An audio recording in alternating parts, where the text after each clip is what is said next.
All right, guys, so welcome back. So I am finally out here. I just got home from work and I'm out here and I want to do the first cutting of hay on my big field here. So I just hooked up the Range Road disc mower to the XR4040. Let me show you a little closer look of it. So I just added some hydraulic fluid to the tractor, and I also greased up some grease fittings that I saw on here. And one thing that I noticed about this disc mower that's different than my drum mower, it's got a stand here, which I got lifted up right now. And then it's got a stand over here, which that's nice because it helps you hook it up. So it didn't take very long to hook up. And then I got the curtain up right here, and you can see the discs better. And as you can see, they're not very wide. And that's a pretty big field over there. So we're just going to see what we can do here. All right, so it's about 4 o'clock. I'm just going to go ahead and hit it and get it all hopefully done. And hopefully I can move faster with this disc mower because it's a little bit smaller than the drum mower that I have.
All right, so it's just about 6 o'clock, so it took me 2 hours to do this field with this little drum mower.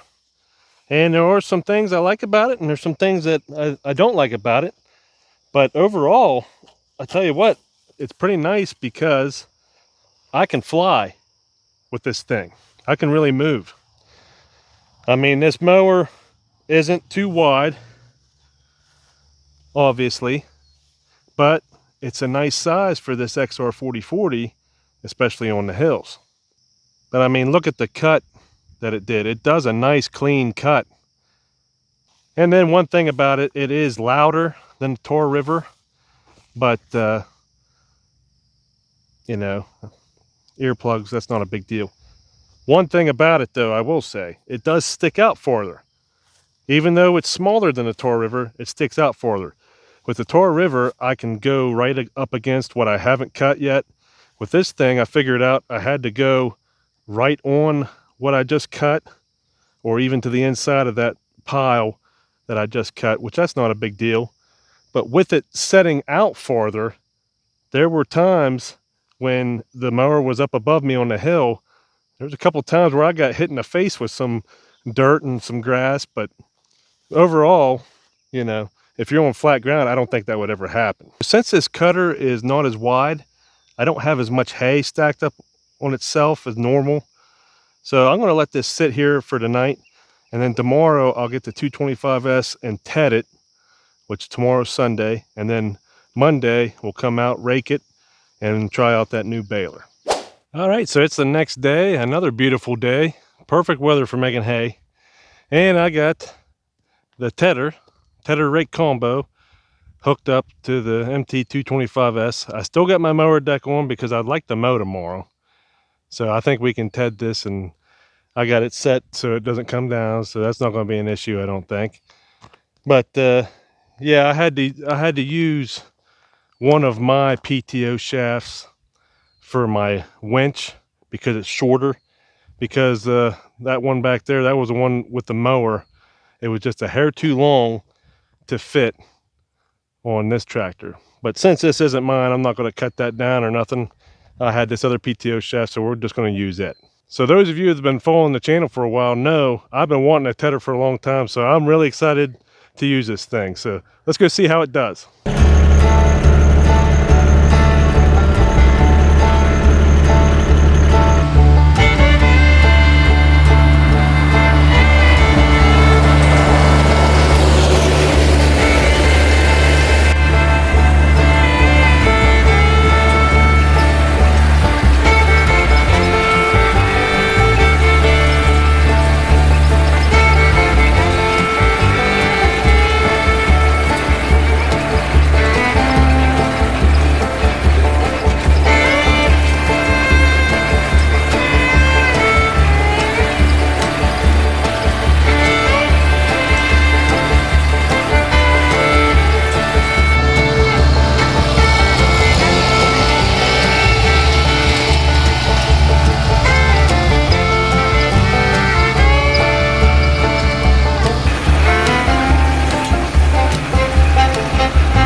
Alright guys, so the field's all tedded. That didn't take hardly any time at all.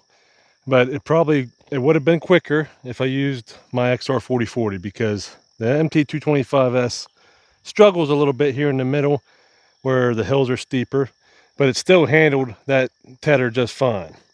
And let me tell you what I think about that tedder. So I am very pleased with what it did out there in the field. That's what I've been trying to do for years without a tedder. I just want to flip over the rows that I've already cut. And another thing about this tedder here is it's very quiet. I didn't hardly hear it at all. The tines are all still good. It rode the ground nice because I have a lot of uneven spots there in that field, and it gave me no trouble at all. So if this thing rakes as good as it just tedded, they're gonna have a hard time getting this off of me. So tomorrow will be the big day using the baler. So first we'll have to rake up into windrows, and I think from the videos that I've watched, that is the key. That's the biggest part, I should say, to using that baler right, is if you have good windrows and not too big of windrows. So, you know, I might just be tidying up what we just tedded today and just leave it like that. So we'll just have to mess with it and see how it goes tomorrow. Okay, I'm out here. It's the next day. This is the day I want to bale, and I just wanted to show you what it looks like inside here before it gets all messy. So I was just looking at how your twine sits in here, and right now we're feeding from this one. It's coming across, and it goes through that hole, and then you come over here to this these springs, and it's coming through right beneath those springs around this pulley. And then you can set it different ways, but they got it set all around this outer edge.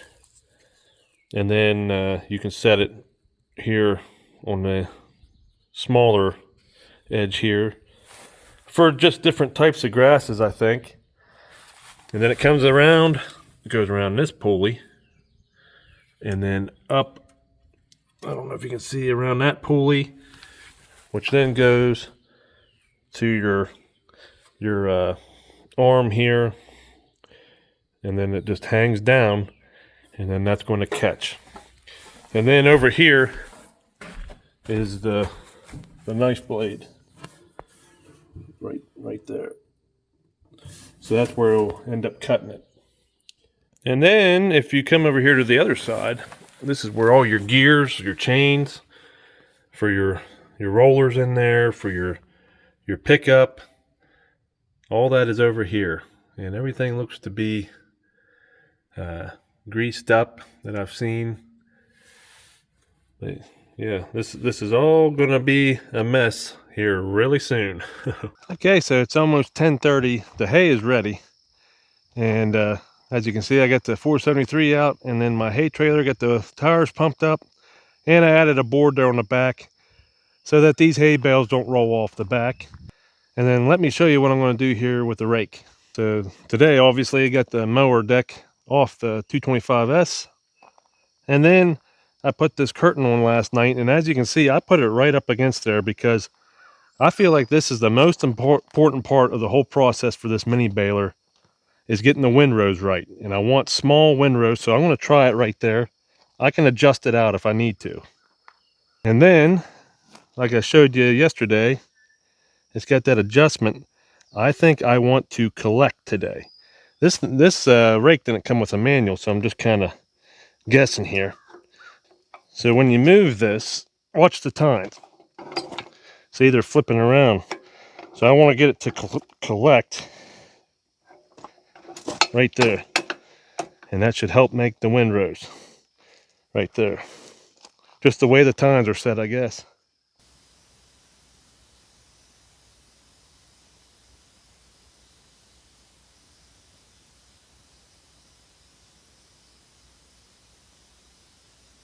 Okay, so what I did, I'm making good windrows now. And all I did, I just put it back to where I had it. So next time I TED, I'm going to put it on collect because it was really spreading it out way better. Because you see that stuff, that's not spread out as much as I would like. So we'll try that next time. But this seems to be working. Right there on diffuse. And then I put the curtain back on the side that I thought it was supposed to go on.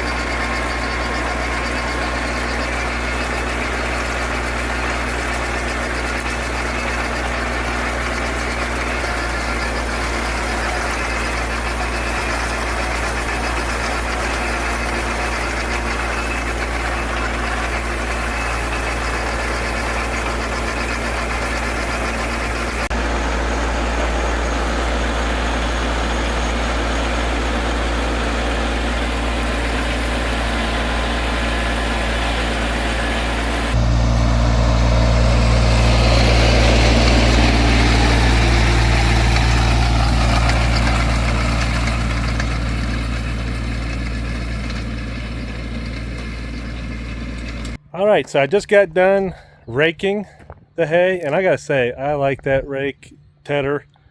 And let me know in the comments. I ran it on the diffuse with the curtain, and it made nice windrows. So maybe I'm doing something wrong, or maybe they labeled it wrong. For you guys that have one, let me know in the comments what you think. Right here, I got the baler hooked up, and I got the battery hooked up to the cable. That'll sound an alarm to let me know when it's time to let a bale out. So let's see how this goes.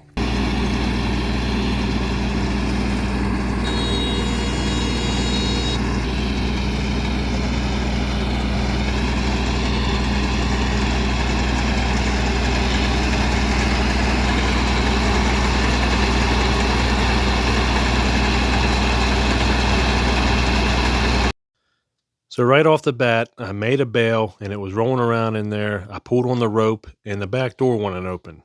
So I ended up having to call Dakota. I had my pap up there with me, and we figured out the handle just wasn't going far enough to engage the cylinder. So after we figured that out, we started going.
All right, we got about 50 bales done out here, but then all of a sudden I'm starting to get a shear bolt on the pickup here on this mini round baler, so we're just going to go get what we can get because I think I hear thunder in the distance.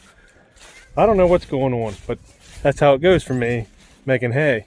But yeah, we're just going to go ahead and get what we got, and then I'll come back and try to figure it out real quick.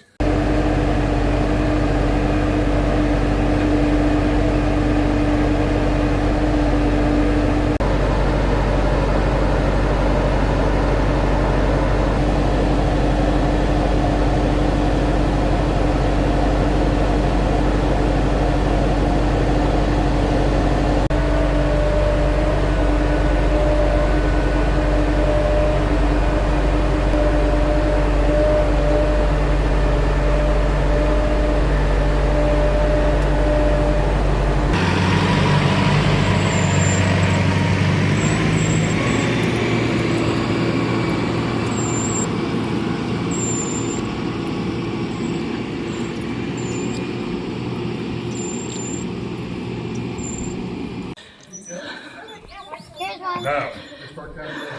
Yeah, you can just roll it. 3, 4. My foot snake. If you get hay in your underwear, you're a farmer. I have it for sure. McDonald had some hay deep down in his underwear. What?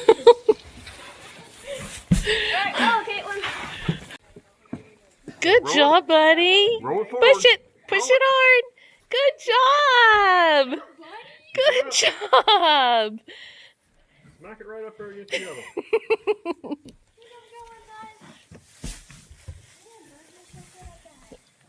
Whoop. Whoop. Right, there we go.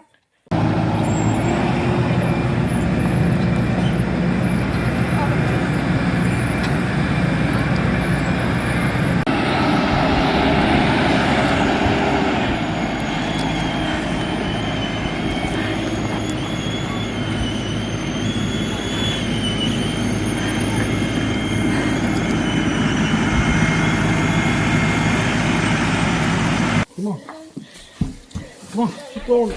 Help me. Help me. Atta boy. All right, thank you. Thank you. Good job, bud.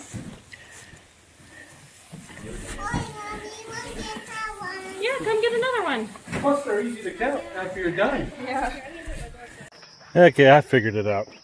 This thing's out of time, so what you're going to see that arm coming up as I turn this wheel here? Now all of a sudden, you're going to see this thing drop.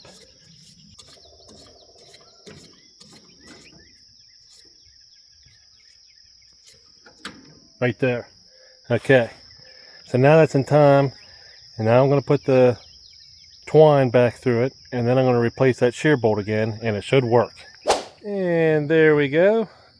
I don't know, there's probably at least 20 some more out there. So we figured it out. Okay guys, so it's the next day, and I think I've counted right, and I think that we ended up making 70 mini round bales. And that's after we figured out our problems, which I just want to go over all this stuff. So first off, the mower, it cuts really nice. It's a little bit small, but it works really well with the XR4040 on my hills.